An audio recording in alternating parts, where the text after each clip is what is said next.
Welcome in to another edition of the Sports Edge Podcast. I'm your host and Commissioner Dan Stanzik. Happy to have two-time SCFFL champ Justin the Guru Eisner alongside tonight. Guru, you won one of the ugliest matchups in league history. It would be an insult to pillow fights to call what you and Hoban did this weekend a confrontation of any kind.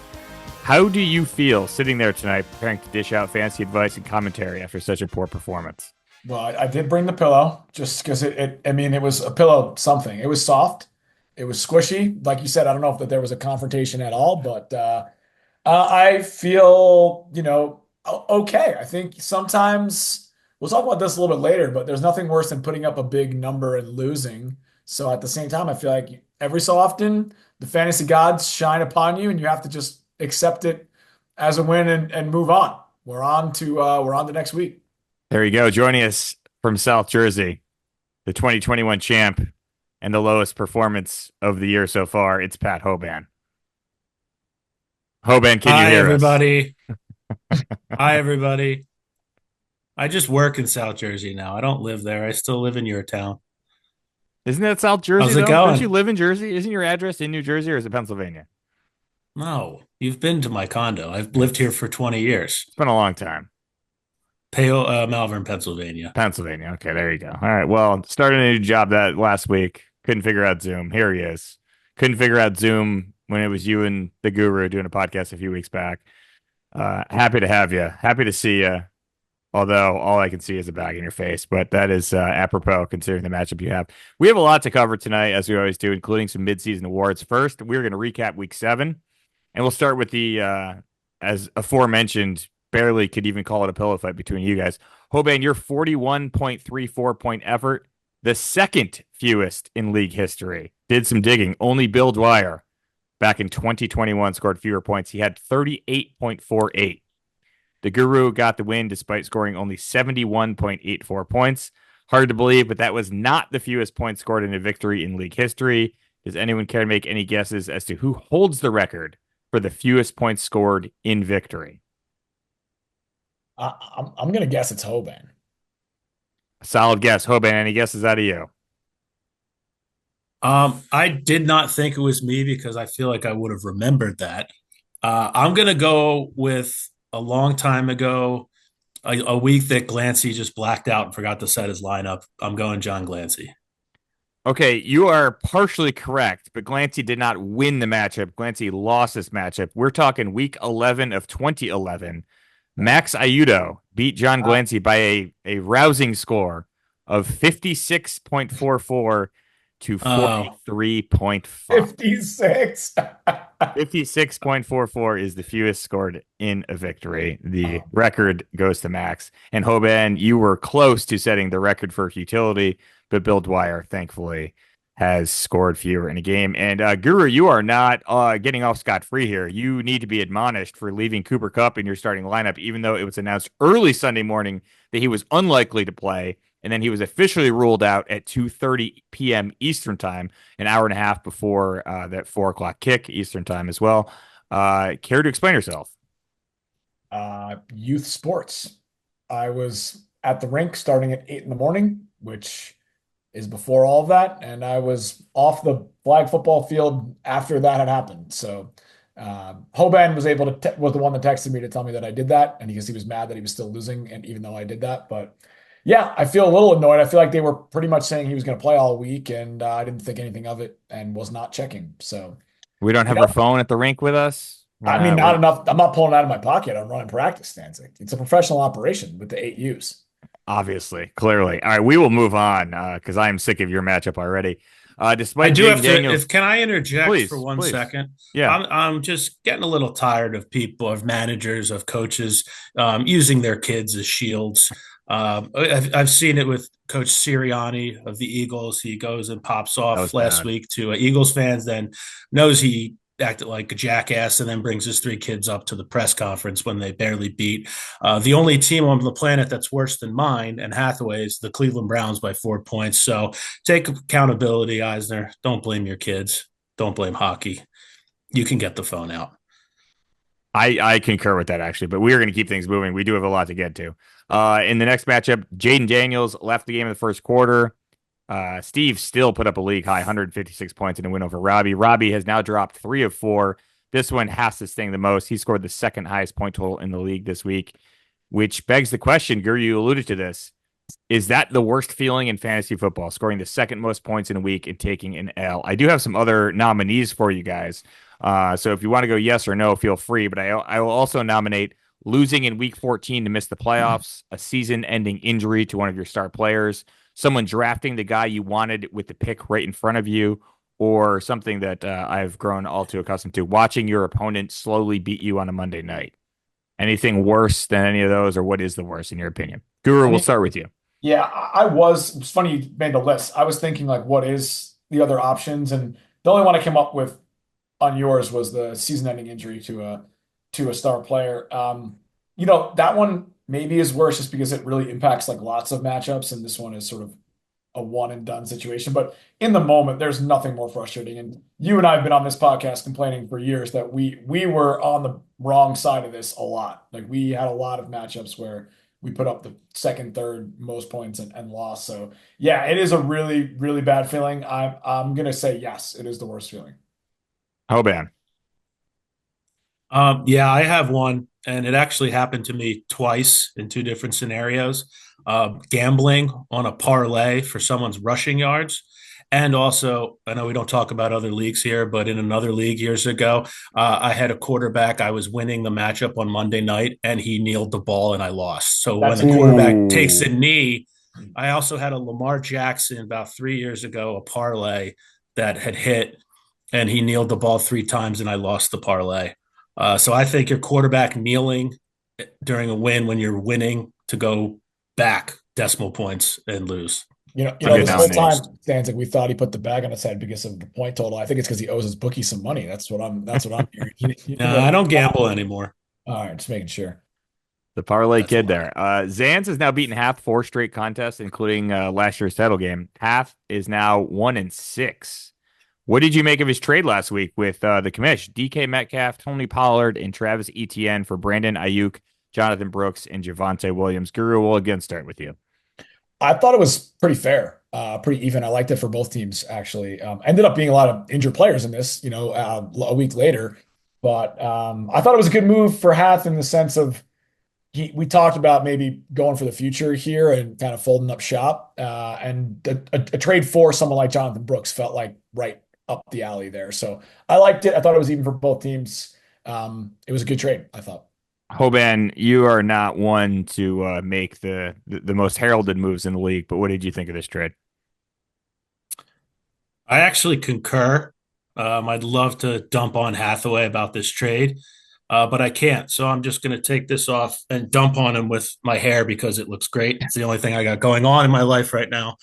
But yeah, I at first I was kind of like, but then when you break it down, it kind of makes sense. I mean, a guy who's on the IR now, Ayuk, a second round rookie who's hurt and hasn't played yet, but he's like 21. He does play for the Panthers, but there's improvement to be done. And Javonte Williams, I understand from his aspect, and I definitely understand it from your aspect. I think you're gearing up to make a run this year with some guys who are established. For sure. And if you play your cards right, you might just get Pollard's handcuff for a 12th round pick. Wow. I mean, Wow. a This is first an round on-air pick. negotiation. First round pick. Sorry, not a 12th round pick. Oh, but Yeah. you would call it a 12th round pick. That's Yes, the best yes. analysis you've provided to the league all season, and this is the second No, podcast I he's do been what I hosting. can. Kess has now scored less than 100 points in 7 straight games to open up the season. He has somehow won 3 of them, including this week's win over Pete. The doc, who claims he is going to manage strictly on vibes from here on out, implemented the 2 tight end strategy this week, Hoban. The two-headed monster of Pat Fryermuth and Colby Parkinson. It now brings our season record for starting 2 tight ends to 2 and 4. Hoban, you said the only thing you have going is your hair, but you also have this. This is your hill to die on. The floor is yours. Um, yeah, I mean, he played 2 tight ends. They only combined for just over 10 points. Just like to say the 3 weeks I used 2 tight ends, they combined for about 14, 20, and 27.6. So in a league where we have 37 roster spots and all the injuries across the league, sometimes you just got to go with the best guys on your squad. But Kess is playing great defense right now. And just to get those 3 wins, I mean, it's incredible. But I'd also just like to add, if we're going to just defending the tight end play, my tight end last week scored about a third of my points. He actually outscored all of my flexes and both of my wide receivers combined. That's 5 players. Your tight end is your best player. We'll get more on that later. But it should be pointed out that you have not implemented this 2 tight end strategy in some weeks. It appears that this podcast is seeping into your brain and you are heeding our advice. I don't read the press clippings. This is just a coincidence. Last game to cover from week 7 was the game that was up in the air on Monday night. The Commish held on to a Monday night lead for once as J.K. Dobbins and Chris Godwin could not score 30 points to keep Walsh in the top spot in the league. Godwin got hurt less than 2 minutes to go and is now out for the year. He was the number 2 wide receiver in all of fantasy to this point. So I got to ask, is this the biggest injury in the Sports Edge Fantasy Football League to this point this season? Hoban, we will start with you. It's up there, but I mean, I think only because Godwin was able to actually play 7 weeks, unlike half the other receivers in this league who are out with hamstrings and can't stretch properly. But the only other people I had were Puka, Pacheco, and CMC. Again, all kind of out first, I think week 1, maybe week 2. I can't remember when Pacheco got hurt. I got some other nominees for you. I should have read my nominees. Yeah. But I had McCaffrey and Puka, as you mentioned. I also have Cooper Kupp on the Guru's team, as well as Jonathan Taylor. Kupp's missed 5 games, should be back this week. Taylor's missed 3. I assume he'll be back this week, but that's still 8 crucial games. Nico Collins on your team as a big injury, Hoban, not that you were going to be making a push for the playoffs. And Rashee Rice for Robbie's team, who it appears the Guru is intimating that would have been his pick. Is that right? Yeah, I was debating between this or Rashee Rice. I also had Pacheco, I should say. Pacheco also made my list. But I felt like with some of the other guys you mentioned, I thought of Pacheco as well. They're coming back. They're supposed to come back. I mean, the rest of Godwin, they're saying is done. Rashee Rice is done. So I feel like it's got to be one of those 2. Those are the 2 in my mind. So it's either the worst or the second worst. I really liked what Rashee Rice was doing. I probably would have picked Rashee Rice, but it's hard to argue either way. Godwin this is bad. Not good. Yeah, for sure. I'd also add again, and also whoever is on Hathaway's IR that's actually not hurt, that he just has there illegally.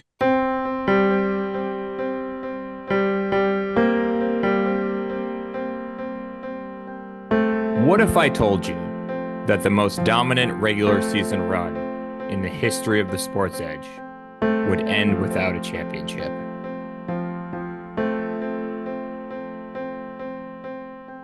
That going 35-7 in the regular season was unprecedented. That scoring over 200 points in back-to-back weeks was too. That they'd lead the league in scoring on 12 separate occasions.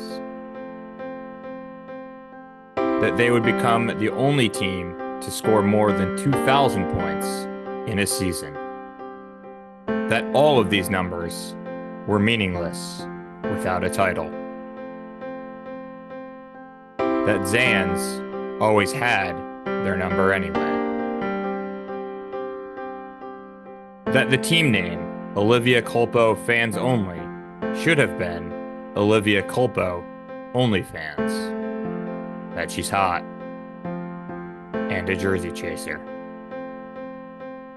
That having Christian McCaffrey, Travis Kelce, and Justin Jefferson wasn't enough.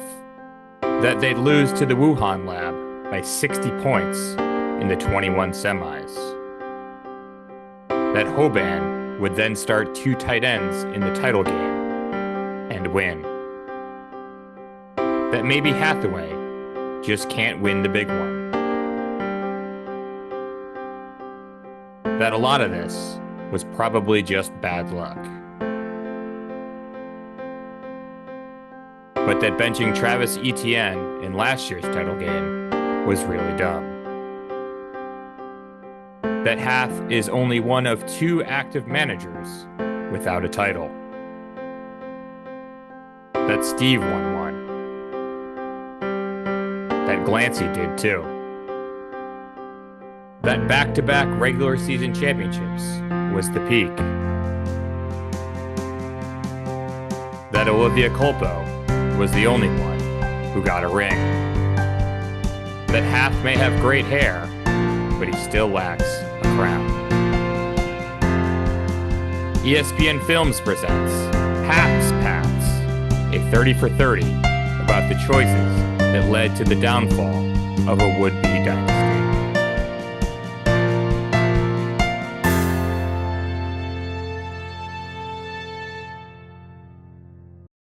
I can't believe it. The season's halfway over, so I guess we need to That's hand out crazy. some hardware. Let's do some midseason awards. We will start with Rookie of the Year. I have some nominees, but feel free to go off the board. I'll read them to you, Hoban, Guru. You guys can select. I'll select as well. We'll start Rookie of the Year. I have Jaden Daniels of Walk This Way, Malik Neighbors of the Stanzics, and Brock Bowers of Bowers' Castle. I have notes, but I'll let you guys pick first. Guru, we will start with you as you do not have one of these players, so you are the least biased in this pick.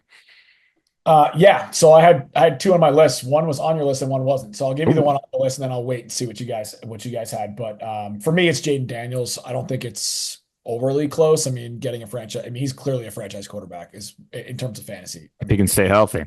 as well. Yeah. I mean, so that's the case with everybody. But yeah, we don't know what he's like. It's his first year. But I think it's Daniels. He's what? 1, 2, 3, 4. He's the 5th ranked quarterback so far. So I mean, that's He's pretty. he's currently ranked 5th, and if he didn't get hurt in the first quarter, he'd He'd probably probably be the 3rd ranked quarterback. Yeah, he's 12 points from being the 3rd ranked quarterback, Yeah. right? So he could have been Look at you doing my math for me. yeah. Yeah. So I'll go with Jane Daniels. I'll give you my other one at the end if nobody picks it. Can't believe you didn't have the two other guys I listed, Neighbors and Bowers. Hoban, I assume you're going to pick Bowers as the Rookie of the Year so far. I'm actually going to lean towards Neighbors, and it's mainly because I'm mad at myself. I traded 2 picks to you for Waddle, who has done nothing because his quarterback died a couple weeks ago. Apparently is coming back to life. I'll believe it when I see it. But I just think he's going to be good for a while, and he's been kind of productive with a terrible quarterback. Imagine what he's going to be when he has a competent quarterback. Imagine what he's going to be in 2 years when he's probably not on the Giants anymore and he goes to someone who's a decent team. Slow down. But yeah, I would give Neighbors the nod slightly over Bowers just because Bowers ahead of Daniels because I think it's hard to get tight ends. I'm surprised. I thought this was an easy one. Neighbors, for those keeping track at home, he is wide receiver 14 right now. He did miss 2 weeks.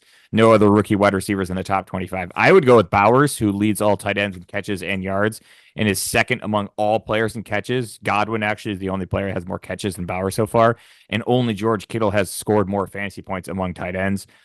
If you can control tight end and he is a rookie, like I think it's Bowers going away. But Guru, you said you had somebody else that I did not nominate. I'm interested to see who this is. Yeah, unless he's not eligible to be a rookie and I'm sort of going crazy. But what about Brian Thomas Jr.?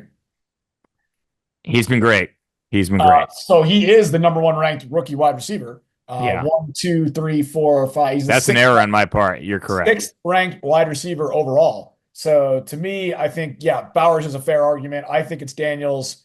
Right in the top 3 for me is Brian Thomas Jr. And going back to your thing earlier about getting a pick sniped before you and that being a bad feeling, I was very much targeting Brian Thomas Jr. and I did miss him on I think Cass took him if I'm not mistaken. So yeah, that was I was hoping for Brian Thomas Jr. at some point and wasn't able to get him. But yeah, that's the top rookie wide receiver. Yeah, and I totally missed that. I had Neighbors as a top receiver, but perhaps those 2 missed games could have been the difference there. I am looking right now. Is he on Kess's team or is he on Walsh's team? Sal Ciaccio, right? He's on Kess's team. Okay, look at us. Look at us. Let's move on to MVP. Who has been the Sports Edge Fantasy Football MVP of the first 7 weeks? My nominees for you, again, feel free to go off the board as the Guru correctly just did. I have Lamar Jackson of Gibbs you more. He is quarterback 1 by a mile. The next quarterback is Baker Mayfield, and he is 56 points behind Lamar. Also have Derrick Henry of Slim Pickens. He's running back 1. He has 200 more rushing yards and 29 more fantasy points than any other running back. And my third nominee would be Jamar Chase of Walk This Way. He is wide receiver 1, leads the league in touchdown catches and receiving yards. Guru, will start with you. Who is the MVP of the league in the first half? I had Derrick Henry. I don't think it's that close. Yeah. We kind of gave the stats that I wrote down. I'm always looking, for probably running back or wide receiver over a quarterback for fantasy MVP, just because they're putting up so many You points. just picked Jaden Daniels for Rookie of the Year a minute I, ago. I know, but I think finding the franchise quarterback out of, I'll say thin air, but you know what I mean? Like not someone that you've had on your roster for a while and you go to the draft and you're able to get that. Like to me, that's a big move there. But when you're looking at just the best player overall in fantasy, I almost always tend to throw the quarterbacks out for that and look at the other positions. And like you said, Derrick Henry is so far above. Alvin Kamara is second after Derrick Henry. And like you said, it's just under 30 points, I think, difference, 29 points. That's a huge difference. That's like 2 weeks. That's a big difference. So I got Derrick Henry. I don't think it's that close. Hoban?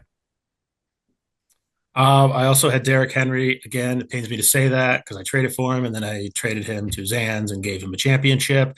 Did not expect him to be this good again this year, but he is. I'm going to switch it up from you guys a little bit.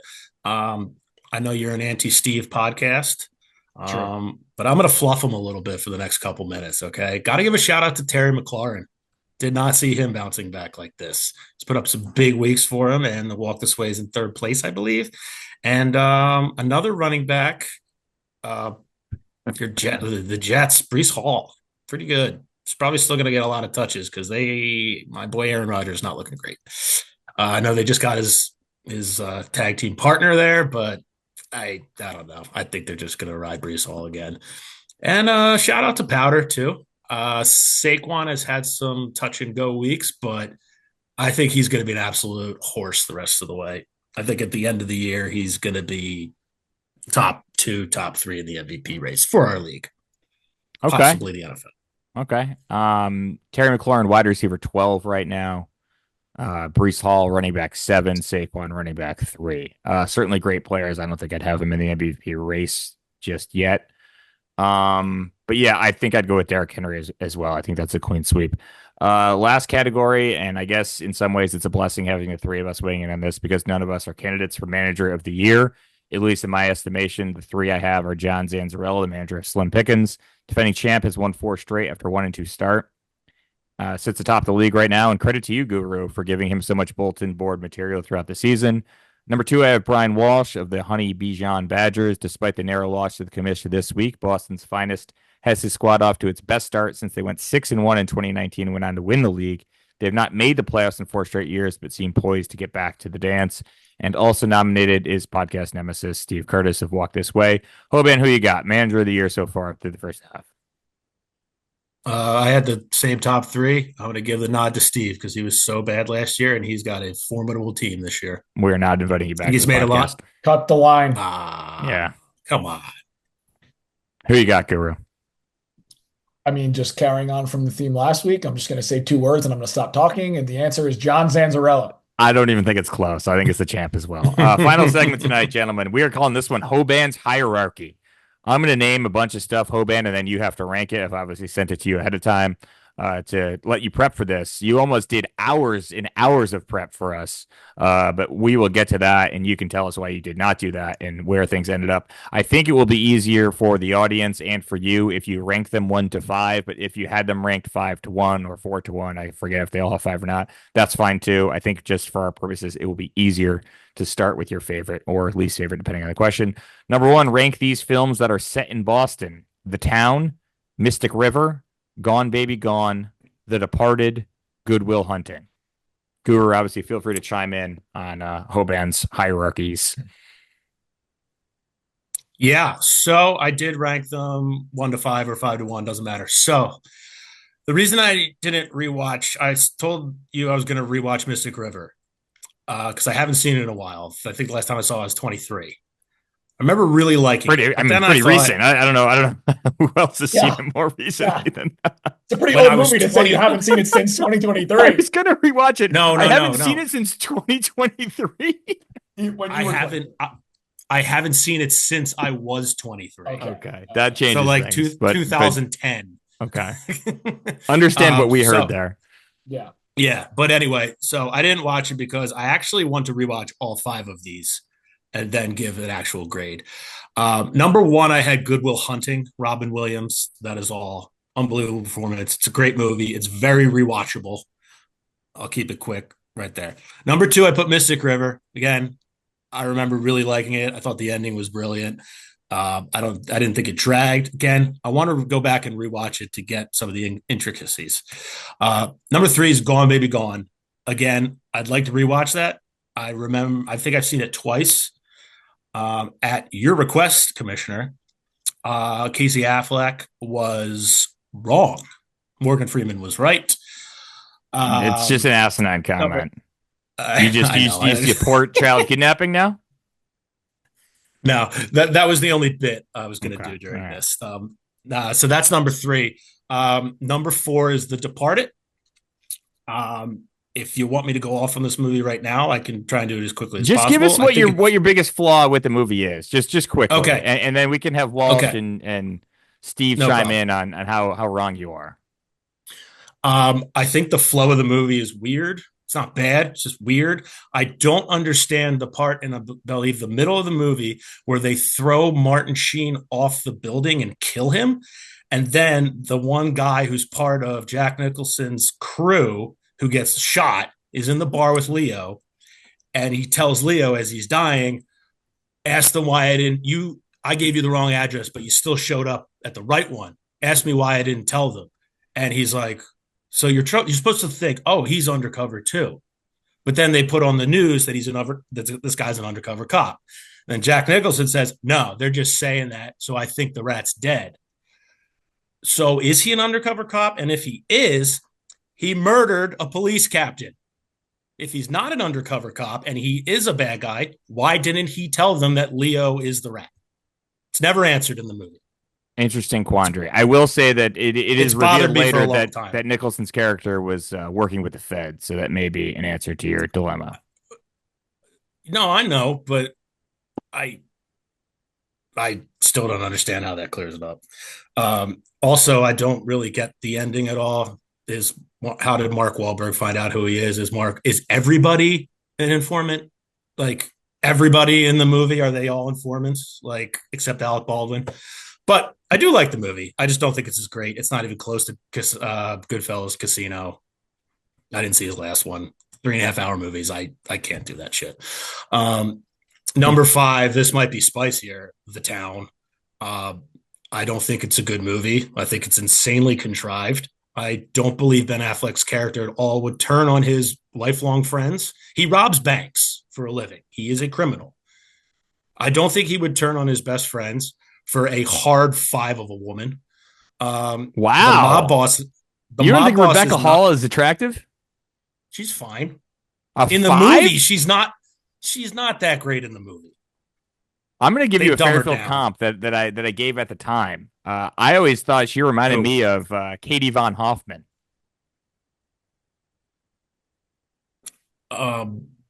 Cute girl. Similar look. You don't see Would you betray Tim Burge for Katie Von Hoffman? No. I was just going purely on looks.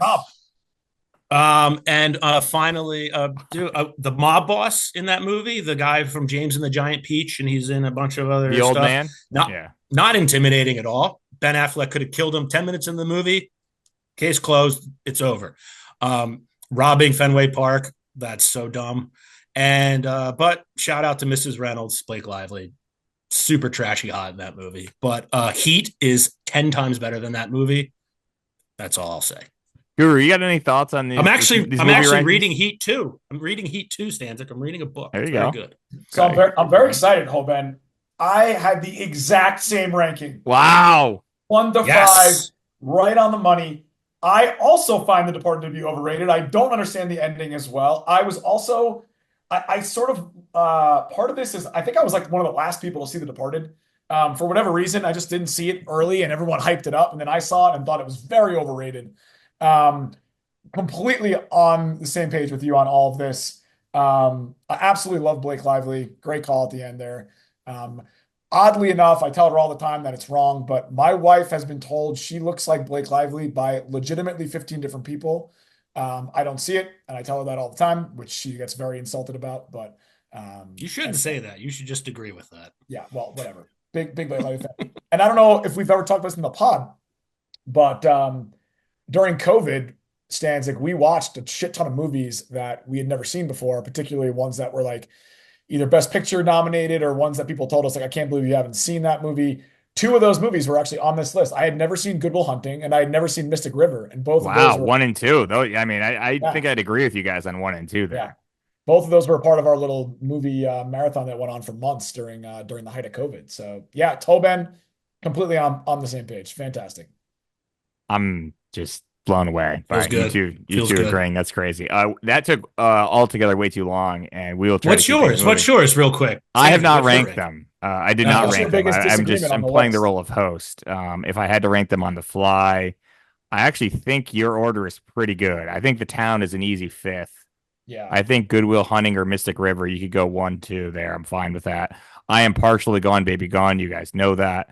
I also liked The Departed. I don't think it's as flawed as you guys think, although it is flawed. I did see that movie with John Glancy in college at the what do you call it? The Black Rock Theater there.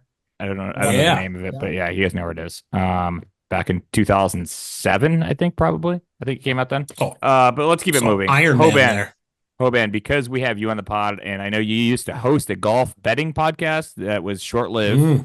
Not sure everyone knew about that, but I will have you rank these next on Hoban's hierarchy. Rank these golfers in the order in which you want them to win their first major. And I hope I didn't put anybody that's already won a major, but I don't think I did. Tommy Fleetwood, Tony Finau, Patrick Cantlay, Max Homa, Will Zalatoris.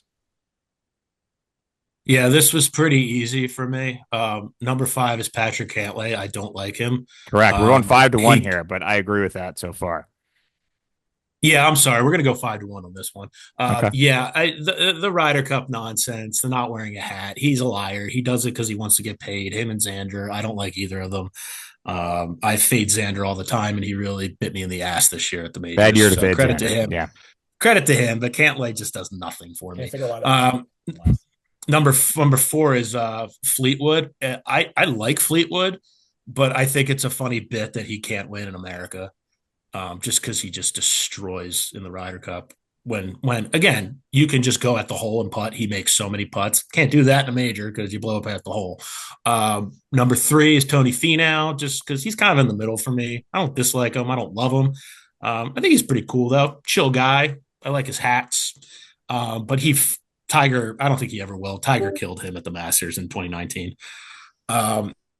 This number 1 and number 2 were a little tough because I really like both these guys, but I went number 2, Max Homa, only because I think he's pretty genuine. I like him; he's a good guy, but he's a little bit like Jason Kelsey to me. Like really like him, but sometimes it's a little too much. Like Be careful, Hoban. I care about you. Down a little Be bit. careful. Let's back it down a little bit. But no, I love Jason Kelsey, love Max Homa, but I really like Willie Z. There's something about a guy getting the yips on short putts I can really relate to. I've missed a lot of those in matches. The Zorro thing he does with the putter, like I just love a guy who's so out of his mind and so broken, but is still such a great ball striker and can just be awful all year and then be T2 at Augusta. So I hope he wins a major, and also because I bet on him a lot because he's got long odds now. He's up in like the 50-1 range, and he used to be like 14-1. So Willie Z is number 1. Guru, any thoughts? I'm a Max Homa guy. I would have picked Homa 1. I like Willie Z too. But otherwise we were pretty on par there. Cantlay has to be a hard 5. Yeah. And and then I think for me it's either Homa or Zalatoris 1-2. I like Homa, so I would have went Homa. That was strictly a friendship test, Hoban, that question. As long as you had Cantlay 5, we can move on. I would have had Finau 1. But rank these sports teams in the order in which it would bother you the most if they won the championship. The New York Yankees, the New York Mets, the New York Knicks, the New York Giants, the Dallas Cowboys. Yeah, another one we're going to go. Are we going 5-1 here? Yeah, okay. We're going to go 5-1 on this, okay. I think. Number 5 is the Knicks. Wow. The NBA isn't a real sport. I've got the Sixers game on right now. Embiid doesn't even play anymore. He's got to play half the season because he just is a broken human being. I don't give a crap about the NBA. If the Knicks, I used to like Patrick Ewing because he had the same name as me when I was a kid. So Knicks win the title. Bravo. Maybe we will invite you back on this podcast. Yeah. Number 4 is the Yankees. Again, when I started my illustrious career at Fairfield University, I hated the Yankees and I liked the Red Sox. When I started sophomore year, I hated the Red Sox and I didn't mind the Yankees too much. Um, yeah, it was fun to go against them in '09. They beat the Phillies. It was heartbreaking, but at the same time, it was kind of a fun series. And I just don't mind the Yankees that much anymore. I'm Who are just you rooting for in the kind of World over the Series? Yankees. The Yankees or the Dodgers? Honestly, I might be rooting for the Yankees. I think I I am don't too. really like I am too. LA's vibe. They don't really care. Yeah. Yankees fans say what you want about them. They care. So, they already have 27. So what's another one? Who cares? I had the same experience Um, with Fairfield Hoban. I yeah. completely agree with you. I came in like growing up on New York being a Mets fan. I hated the Yankees, and then I got to Fairfield and I was like, never mind. I'd much rather the Yankees win than these Red Sox fans. So I completely agree with you. I had the same experience. Funny enough, like I feel like I'm really hating on Boston right now. I love the city of Boston. Great, great spot. Way to save Number it. three, number three. This might surprise some people, but the New York Football Giants are number 3. Again, That is I surprising. I maybe I don't know what it could be. Oh, sorry, I just had to stretch there. Maybe winning the Super Bowl made me soft. In fact, I know it did. Um, but if you remember, I was rooting for the Giants against the Patriots senior year. Again, I don't like them, but they're so bad now that it's like, does it really matter? Like, Yeah, but in sure, this scenario, they're winning the championship. They're not bad. yeah, understood. Yeah, I It's your mean, list. It's your I list. It's fine. I guess it comes down to 2 and 1 just being more hateable. Number 2 are the Cowboys. I dislike the Cowboys a lot more than the Giants. The Giants I have Fair. respect for. I have respect for Giants fans. I have respect for the Giants organization. I don't respect the Cowboys. Their fans are fraudulent. The ones who live in Dallas are fine, but all the America's team nonsense, and I mean it's hogwash. Number 1, I think this is obvious. It's the Mets. I mean, this Mets team, I will admit, was Very the likable. most likable Met team I think I've ever seen. Um, Likeable like despite Lynn, having one of the highest payrolls in baseball. I think the highest. It kind of went yes, under the that's radar, right? In a Yeah. way. yeah, yeah, the highest payroll, and they weren't that good, but then they just got hot. They kind of had like a run like the Phillies did in 22. They didn't get to the World Series, but like I don't know, like when Lindor was hitting those home runs, especially the Grand Slam, and he just put his head down and ran around the bases. I was like, wow, I don't think I've ever seen that from a Met. I think that won me over a little bit. I didn't hate him as much, but I still hate them. That would hurt Still the number one on most. the list. Still number one. Yeah, still number 1. I hate him a little You're a less Mets now. fan. How do you take I that? am. It's appropriate. I mean, if it was a reverse list, the Phillies would be very high on my list. I also have this thing. I don't know if you feel this way too, Hoban, where it's this like dumb sports guy brain where it's like, I absolutely hate Phillies fans, but I'm like totally fine with Eagles fans or with Flyers fans. They're the same people. But like in my stupid sports brain, I can't compute that. Uh, I can't compute that. Like there's just groups of fans, and I don't hate the whole city of fans, but I hate that group of fans. It doesn't make any sense. They're the same people. But the Phillies would be very, very high on the list for me. Speaking of the Mets being like totally under the radar, our highest paid team, I was somewhere for work watching these games. I can't remember where I was, but someone was like, "Yeah, I really want the Mets to win because like the Yankees, all the money they spend, and the Dodgers." And I just sat there. I was like, "Yeah, you're right." I just sat on my hands and didn't say anything. Like people don't realize that we spend more money than these teams. Man. All right. I should know this, but who is making all the money on that team? People that don't play the Lindor, like yeah, I they're don't. also Yeah, still but paying. I mean, they're that's for still off paying camera. Scherzer and Still paying Verlander. Scherzer. That's a big Oh, number. that's Scherzer right. number. Yeah. I forgot about Yeah. Scherzer. Yeah, Pete, Yeah. Lindor, Scherzer. Yeah. Final question for you in Hoban's hierarchy here. We do this pretty much every week. I think there's an obvious number one to this answer. So I don't know if you have them 1 to 5 or 5 to 1, but you got to rank the week 8 matchups in your order of intrigue.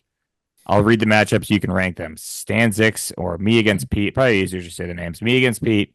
Guru against Walsh. Zans against Steve. Robbie against you. Kess against Hathaway. You going 1 to 5 or 5 to 1? I'll go 1 to 5 on this Okay. one. I think you'll be surprised by. I think you're going to think my 2 should be 1, but I got you and Pete as number 1 just because I love it when you guys go head to head, and also I'm hoping you beat Pete so he can drop to 3 and 5, and I can start wheeling and dealing with him. Try and give him a piece because he never thinks he's out of it, and I am just dead in the water. So I'd like to get some future picks from him or something. Number 2, I had Zans and Curtis. Battle of the 5 and 2s. I think that's obviously probably the most intriguing overall. Let's be serious. Number 3, I had Guru and the Badgers. Again, another two other high ranking teams. Another 5 and 2 team going against Guru. This could be a big turnaround spot for the Guru. He's been kind of treading water this season, so this could make a big jump for him. Get the 5 and 3, knock him down to a 5 and 3 as well. And number 4, I got Kess and Hathaway, solely because I don't give a shit about my matchup. I am so dead. I am full process tank mode. I will start the best team, I think, but I don't think I'm going to win another matchup the rest of the year. And this year has broken me so much, ladies and gentlemen, ladies who listen to this podcast. It's broken me so much that I may start watching college football. Wow. Because I need to figure out who I'm drafting next year. Should just listen to the podcast I did with Hathaway. Plenty of names there. There was some names there. I did.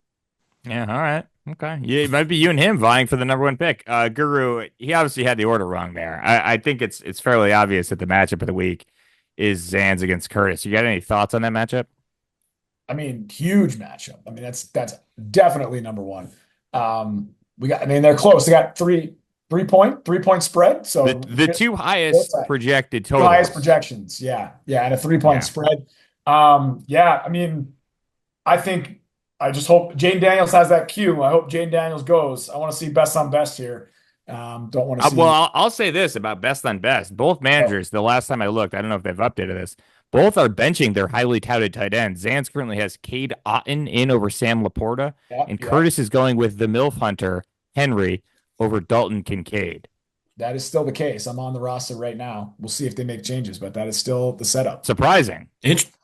Interesting. I might have to take a look at their. We might start calling to get some of those tight ends. Yeah, we might start calling you the tight end guru there, Hoban. Yeah, and maybe this handshake deal on this matchup for a 2 tight end versus 2 tight end here. Maybe we throw one of those guys in the lineup. No, they got plenty of good flex options.